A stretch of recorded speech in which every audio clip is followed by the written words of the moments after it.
Hello friends, welcome back to আহুজার channel. আজকে আমি তোমাদেরকে বানিয়ে দেখাবো চিংড়ি মাছ এবং করলা দিয়ে একটা চচ্চড়ির রেসিপি।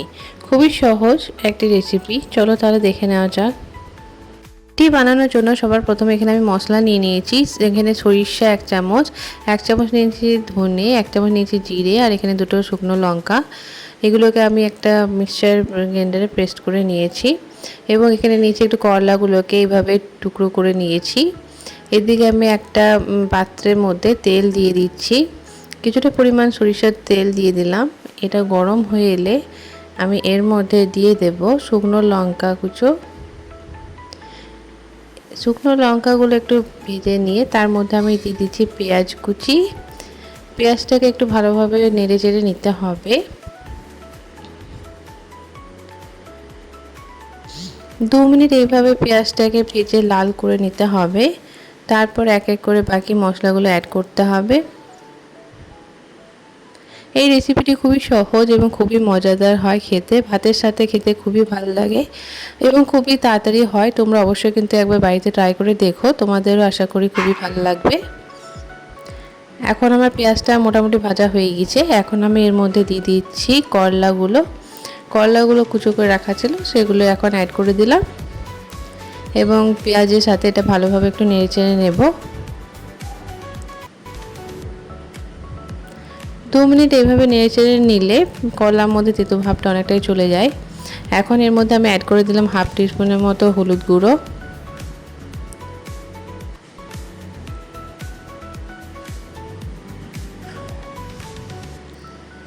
এখন আমার করলাটা 2 মিনিট নাড়া হয়ে গিয়েছে।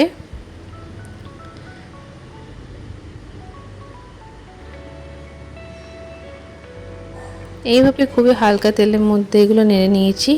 এখন আমি এড করে দিচ্ছি যে মশলাটা পেস্ট করে রাখা ছিল, সেটা এখন অ্যাড করে দিলাম এবং সব কিছু ভালোভাবে একটু মাখিয়ে নেব। এখন এর মধ্যে আমি দিয়ে দিচ্ছি সামান্য একটু জল।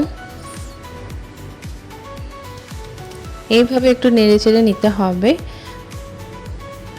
এখন আমার এটা ফুটে গিয়েছে। এখন আমি এর মধ্যে অ্যাড করে দিচ্ছি আলু। এখন এর মধ্যে আলুগুলো কুচো করে আমি অ্যাড করে দিলাম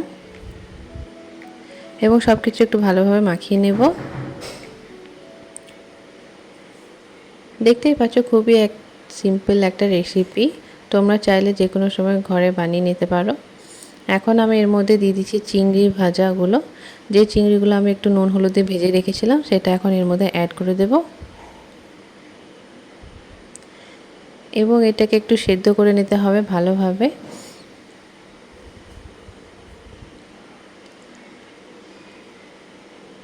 এখন এইভাবে একটু নেড়ে চেড়ে আমি এটাকে ঢাকা দিয়ে রেখে দেবো কিছুক্ষণের জন্য। তাহলে এর মধ্যে যে আলুগুলো আছে সেগুলো সব ভালোভাবে সেদ্ধ হয়ে যাবে। 5 মিনিট এইভাবে ঢাকা দিয়ে রাখার পর আমার আলুগুলো মোটামুটি সেদ্ধ হয়ে এসেছে।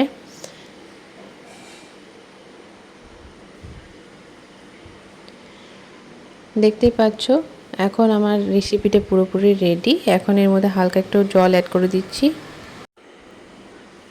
এবং আমার এই তরকারিটি পুরোপুরি রেডি হয়ে গেছে।